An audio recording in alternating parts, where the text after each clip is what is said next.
The transport pod shuddered as it broke through Earth's atmosphere. Zara gripped the armrests, her violet skin glistening with nervous moisture. 3 cycles of diplomatic negotiations had led to this moment. The marriage contract between her world Caridian and Earth promised peace after decades of border skirmishes. She was the chosen one, bred for diplomacy and trained in human customs. Her betrothed, Commander Jack Morrison, had sent her messages filled with warmth and promises. She had studied his face in the holographic transmissions until she memorized every line. The pod landed with a metallic thud at the Denver Space Authority compound. Zara adjusted her ceremonial robes, the silver threads catching artificial light. Her heart organs beat in an unfamiliar rhythm. Through the viewport, she saw the welcoming committee. Flags from both worlds hung limply in the thin air. Human officials in dark suits stood in rigid formation. But something felt wrong. The energy was cold, formal, lacking the celebration she expected. The hatch opened with a hiss. Zara stepped onto the platform, her 3 fingers extended in the traditional greeting. A gray-haired woman approached, her smile tight and practiced. "Welcome to Earth, Ambassador Zara. I am Director Helen Cruz. I thank you for the reception. Where is Commander Morrison? Our ceremony is scheduled for tonight." She glanced at a younger man beside her, who shifted uncomfortably. "There has been a complication. Commander Morrison is currently in a classified briefing. He will join us shortly." Zara's internal sensors detected the lie immediately.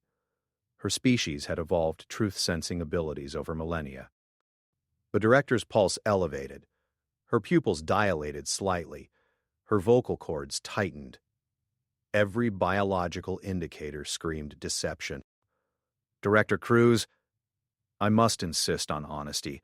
Our alliance depends on trust." "What complication?" Before Helen could respond, a commotion erupted at the compound entrance. A human woman burst through security, her face flushed red. She wore casual clothing and carried a small human child on her hip. 2 guards tried to restrain her, but she twisted away. "Where is he? Where is Jack Morrison?" The officials froze. Zara watched the scene unfold with growing alarm. The woman's eyes locked onto the welcoming committee, then drifted to Zara. Recognition and fury flashed across her features. "You must be the alien bride," the woman said, her voice dripping with venom. "I am Lisa Morrison, Jack's wife. And this is our daughter, Emma." The compound fell silent, except for the child's confused whimpering. Zara felt her secondary heart stop momentarily before restarting in emergency rhythm. She looked at Director Cruz, whose face had gone pale. "Explain this immediately," Zara commanded, her diplomatic training barely containing her rage. Helen opened her mouth, but no words came. In the distance, sirens began to wail. Security vehicles approached at high speed. Whatever was happening, it was bigger than a simple misunderstanding, and Zara realized with cold certainty that she had traveled across the galaxy into a trap. The security vehicles screeched to a halt, and armed soldiers poured out with weapons drawn, but they were not aiming at Zara. They surrounded Lisa Morrison, who clutched her daughter tighter and backed against a concrete barrier. Her face transformed from anger to terror in seconds. "Stand down," Helen Cruz barked at the soldiers. "Lower your weapons immediately." A tall man emerged from the lead vehicle. His uniform bore the insignia of Earth's Military Intelligence Division. He ignored Helen completely and walked straight to Zara, his expression unreadable. "Ambassador Zara, I am Colonel Nathan Pierce. You need to come with me now. Your life is in danger." Zara's translator implant processed his words, but they made no sense. She gestured toward Lisa Morrison, who trembled behind the soldiers. "This woman claims to be married to my intended husband. I demand answers before I go anywhere." Nathan's jaw clenched. He leaned closer and lowered his voice. Commander Morrison is dead. He was assassinated 4 hours ago in his quarters at the lunar station. Someone is trying to ignite a war between our species, and you walking into a public ceremony would have been the perfect trigger. We received intel 15 minutes ago. That is why we could not stop your landing in time. The words hit Zara like a plasma blast. Dead. Jack Morrison was dead. The man she had exchanged vows with across subspace channels, the face she had memorized, the voice that had promised her safety and partnership, gone. Then who sent me the final transmission last night? Who confirmed the ceremony details? Nathan's eyes darkened. That is what we need to determine. Someone with high-level access to our communication networks impersonated the commander. They wanted you here, exposed, vulnerable. The question is why. Lisa Morrison stepped forward, her daughter now quiet against her shoulder. The fury in her eyes had been replaced by something else. Grief. Jack told me about you 3 months ago, she said, her voice breaking. He said it was his duty. He said our marriage meant nothing compared to preventing another war. He asked me to stay silent, to let him go. I refused. I came here to stop this insanity. Zara felt unexpected empathy for this human woman. Both of them had been pawns in a larger game. Your husband was honorable in his own way, Zara said carefully. He chose duty over personal happiness. That is a warrior's path. Honorable? Lisa laughed bitterly. He was going to abandon his family for politics. But now none of it matters because someone murdered him. An explosion rocked the compound. The western wall erupted in flames and debris. Soldiers screamed orders as the crowd scattered. Nathan grabbed Zara's arm and pulled her toward an armored transport. Lisa Morrison ran in the opposite direction with her daughter, disappearing into the chaos. Move, move, move, Nathan shouted. Zara allowed herself to be dragged into the vehicle. Through the reinforced windows, she saw figures in black tactical gear emerging from the smoke. They carried weapons she did not recognize, and they moved with inhuman precision. The vehicle's engine roared to life, and they accelerated away from the compound. Who are they? Zara demanded. Nathan did not answer immediately. He was speaking rapidly into a communication device, coordinating with other units. When he finally turned to her, his face was grim. But we believe they are human extremists, a faction that opposes any alliance with alien species. They have been operating in the shadows for years, but this is their boldest move yet. They killed Morrison to frame your people. They plan to kill you at the ceremony to make it look like Caridian revenge. 2 birds, 1 stone. War becomes inevitable. Zara processed this information with growing horror. Her homeworld's military would respond to her death with overwhelming force. The fragile peace would shatter. Millions would die. Then we must expose them. We must show both our peoples the truth. Easier said than done, Nathan replied. These extremists have infiltrated every level of our government. We do not know who to trust. And your diplomatic ship left orbit an hour ago. You are stranded here with no way to contact your people directly. As far as Caridian knows, you are preparing for a wedding. When news of Morrison's death reaches them, they will assume you were complicit or captured. The vehicle swerved violently, throwing Zara against the restraints. Through the rear window, she saw 3 black vehicles in pursuit. Energy weapons flashed, scorching the road behind them. They are persistent, Zara observed, her combat training kicking in despite her diplomatic role. Nathan pulled out a sidearm and checked its charge. They cannot let you live. You are the only proof that this was a setup. And I am the only intelligence officer who figured it out. We are both dead if they catch us. The transport rocketed toward the city, weaving through traffic at dangerous speeds. Zara realized her peaceful diplomatic mission had transformed into a fight for survival. And somewhere in this chaos, Lisa Morrison and her daughter were also targets. Anyone connected to Jack Morrison was a loose end that needed elimination. The vehicle burst through a security checkpoint. Scattering pedestrians, Nathan barked coordinates into his communicator while steering with one hand.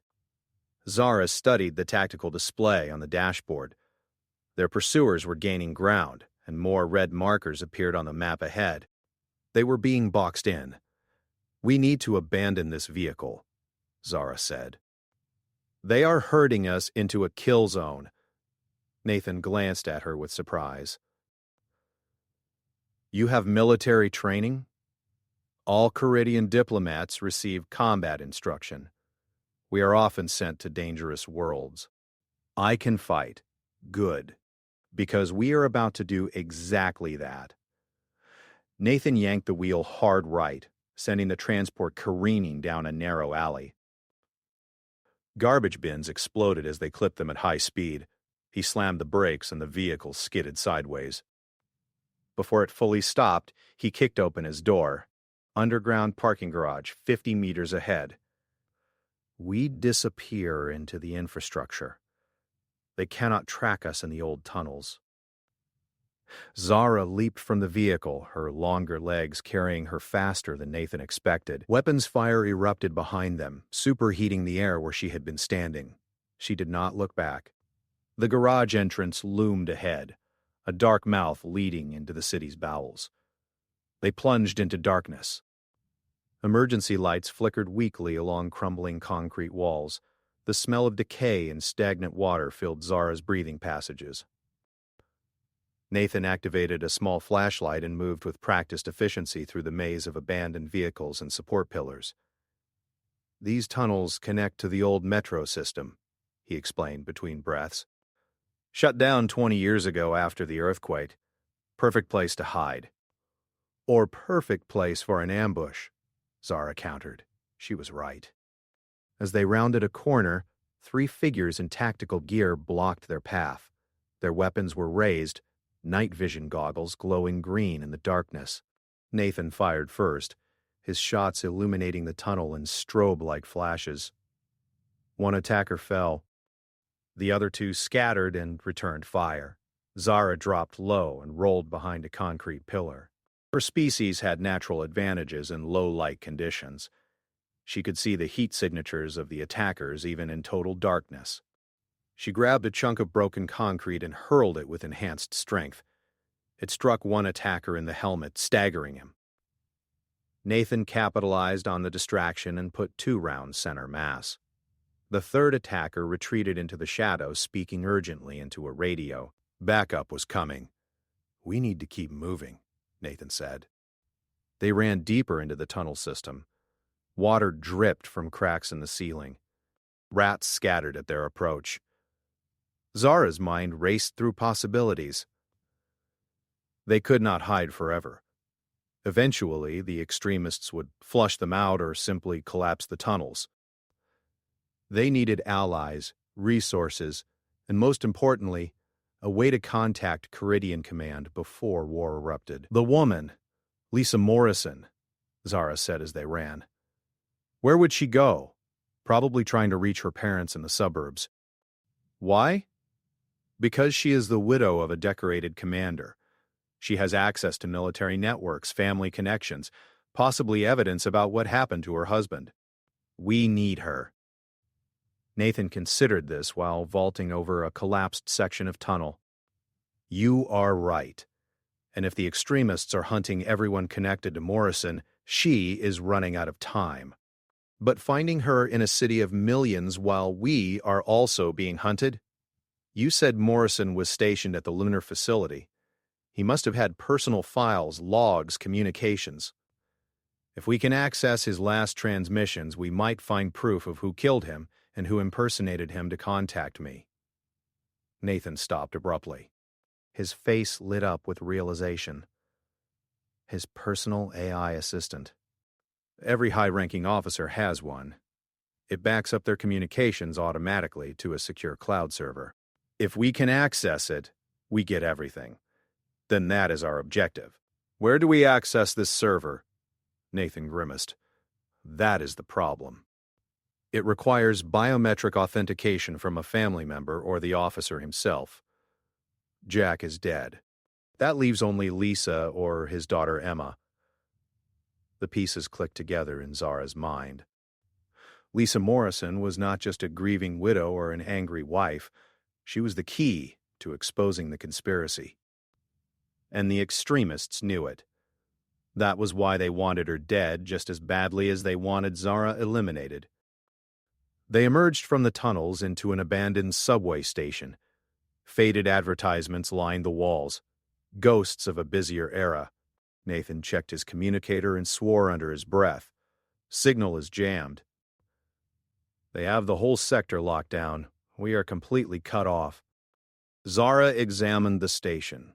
Her analytical mind processed the architecture, the exits, the possibilities. How far to Lisa Morrison's last known location? 3 kilometers north. But we would have to cross through downtown. Every camera, every drone, every sensor will be looking for us. Then we do not cross through. We go under. These tunnels must connect to other infrastructure. Water systems, power conduits, maintenance passages. Cities are built in layers. We use them all. You are not like the other diplomats I have met. My people learned long ago that survival requires adaptability. We do what we must. A distant rumble echoed through the tunnels. Explosions. They were collapsing access points, cutting off escape routes. The extremists were tightening the noose. We need to move now, Nathan said. They descended deeper into the city's forgotten spaces.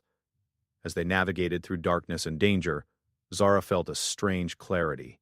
She had come to Earth expecting a political marriage, a ceremonial joining of 2 species.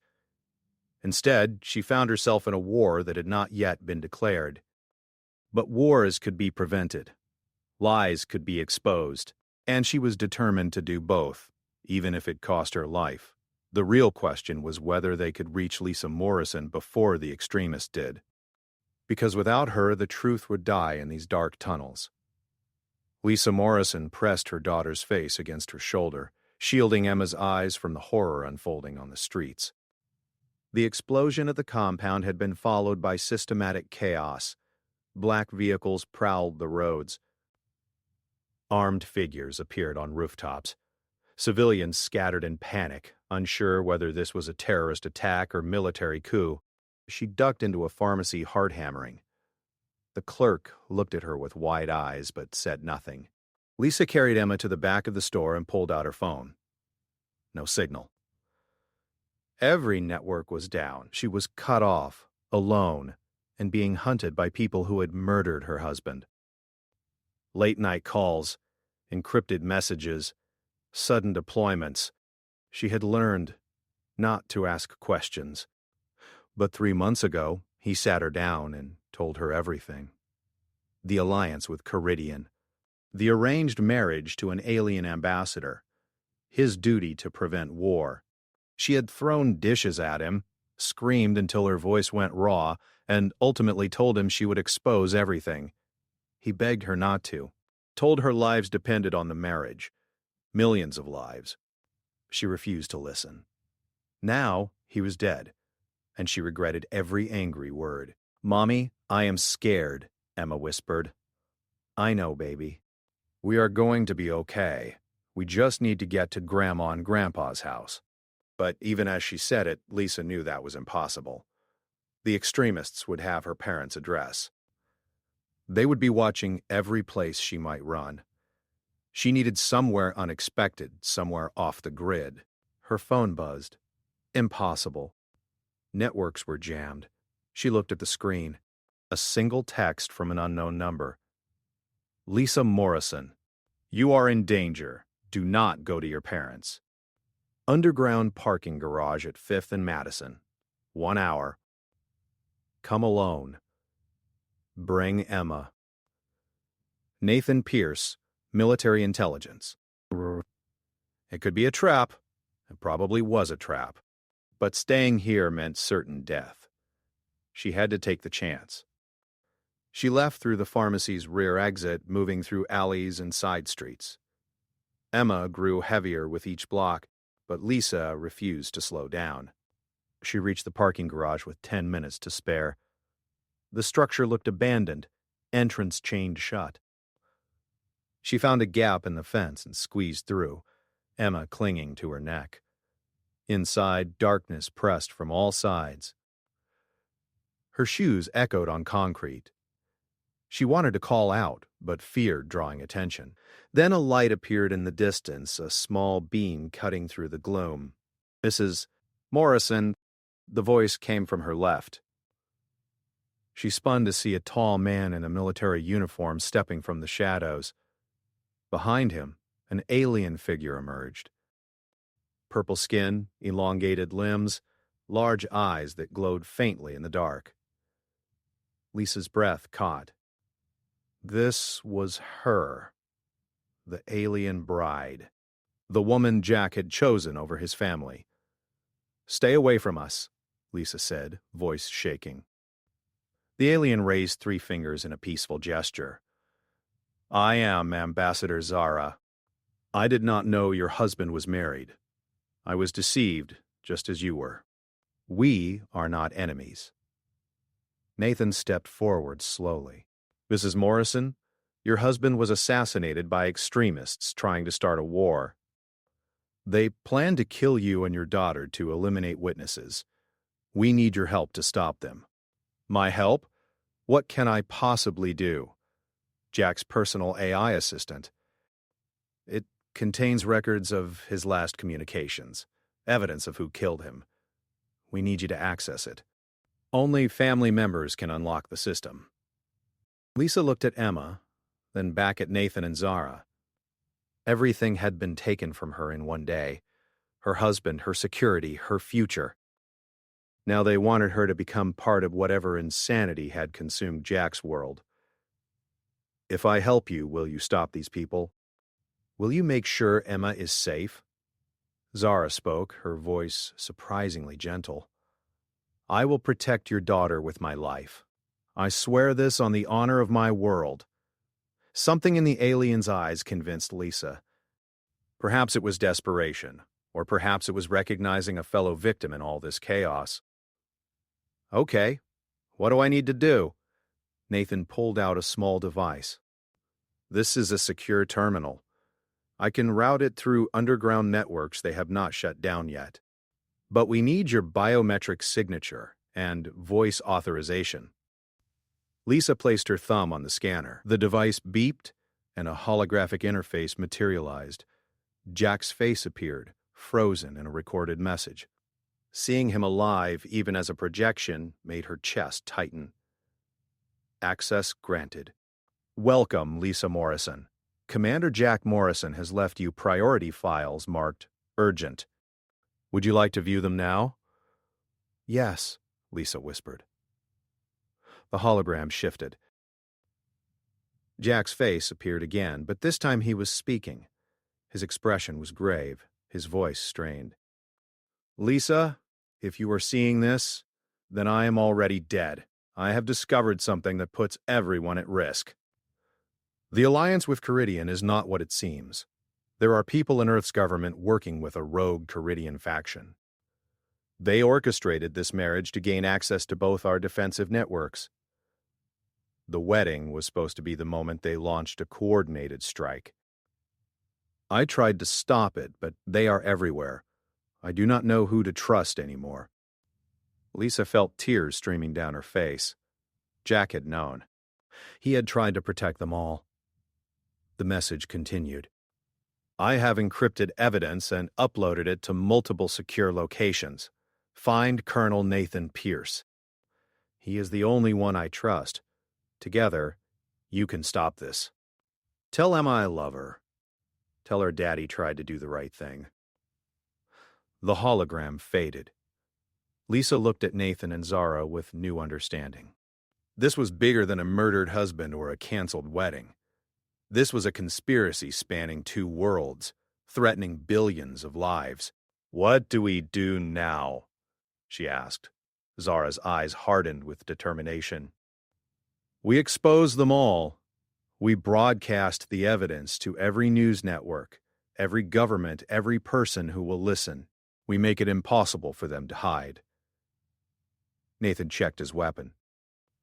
"First, we have to survive long enough to make that broadcast. And they know we are here." The parking garage erupted with gunfire. Bullets ricocheted off concrete pillars, sending chips of stone flying. Nathan shoved Lisa and Emma behind an abandoned van while Zara moved with inhuman speed to flank their attackers. Her training took over. Combat instincts overwhelming diplomatic protocol. She counted 8 hostiles entering from multiple directions. Professional soldiers, not random extremists. This was a coordinated strike team. They communicated through hand signals, covering each other with military precision. But they made one critical mistake. They assumed their alien target would be helpless. Zara's species had evolved on a world with predators faster and deadlier than anything Earth produced. Her reflexes operated at twice human speed. She grabbed a steel pipe from the ground and launched herself at the nearest attacker. The pipe connected with his weapon, sending it clattering away. Her follow-up strike caught him in the chest, and he went down hard. Nathan provided covering fire from behind the van, his shots forcing the attackers to scatter, but they were outnumbered and outgunned. This was a delaying action at best. "We cannot hold them!" Nathan shouted. Zara grabbed a fallen soldier's rifle and tossed it to Lisa. "Can you shoot?" Lisa looked at the weapon, then at her daughter cowering against the van's tire. Something shifted in her expression. Grief transformed into rage. She had lost everything today. She would not lose Emma, too. "I grew up hunting with my father. I can shoot." She stood and fired 3 precise rounds, dropping an attacker who had been advancing on Nathan's position. The remaining soldiers hesitated, reassessing their targets. That moment of uncertainty was all they needed. "The terminal," Zara said urgently. "Can we broadcast from here?" Nathan shook his head. "We need to reach a communications hub. There is a news station 6 blocks north. If we can get there, we can hijack their signal and send Jack's evidence to every screen on the planet. Then we run." Now, they bolted for the exit, Lisa carrying Emma while Nathan and Zara provided suppressing fire. The remaining attackers gave chase, but the narrow streets and heavy traffic worked to their advantage. They weaved through crowds of panicked civilians using the chaos as cover. The news station appeared ahead, a tall building with massive satellite dishes on the roof. Security stood at the entrance, weapons drawn, uncertain whether to engage. Nathan flashed his credentials. "Military intelligence. We need access immediately. This is a matter of planetary security." The guards looked at each other, then at Zara's alien form, then back at Nathan. Before they could decide, a black vehicle screeched around the corner.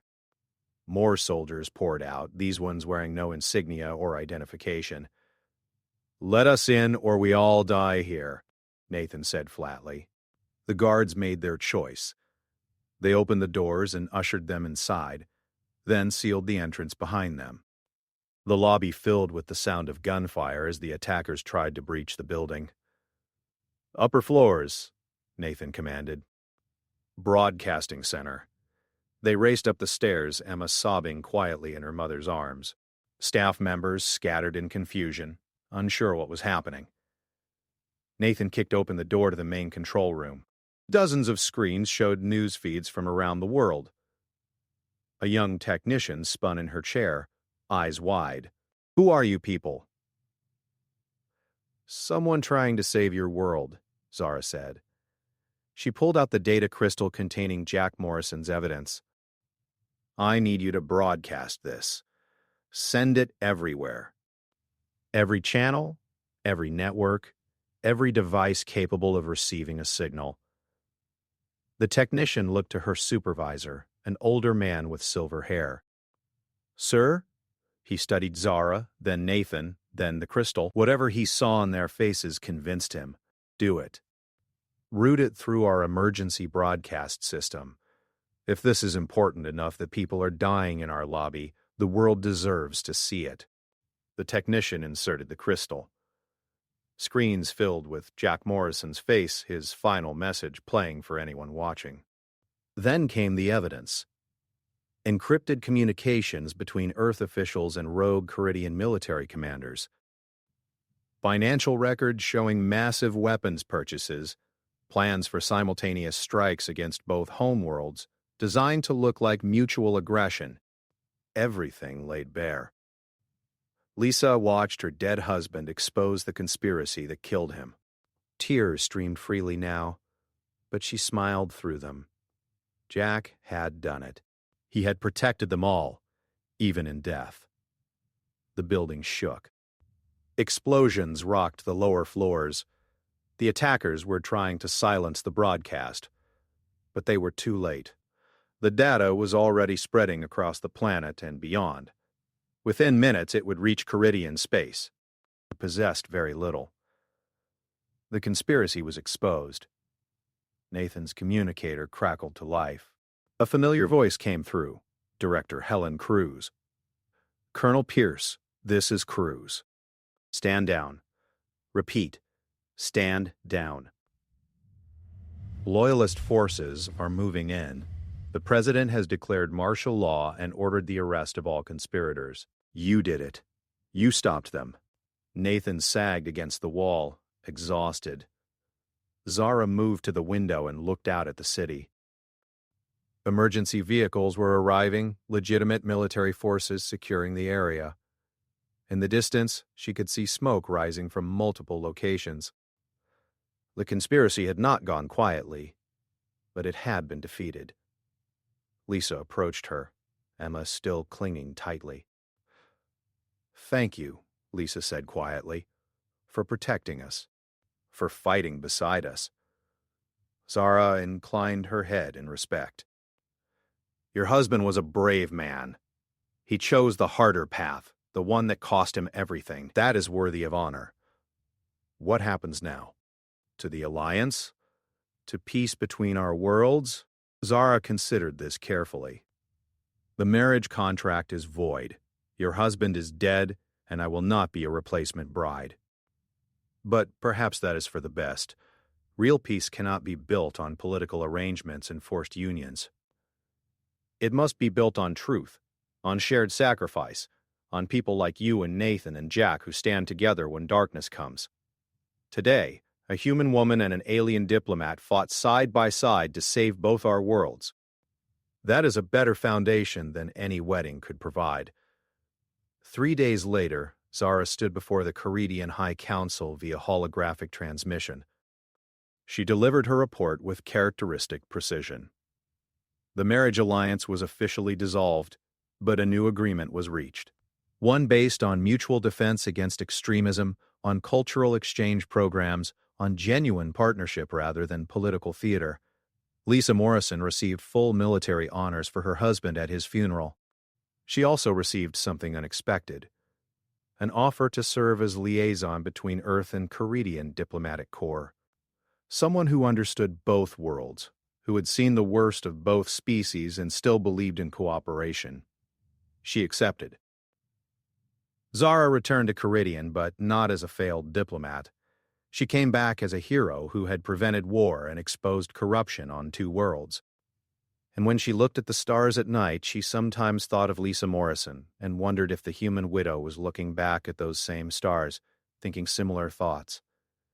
The universe was vast and full of dangers, but it was also full of people willing to fight for what was right. That was the real lesson of Earth. And it was a lesson Zara would carry with her for the rest of her very long life.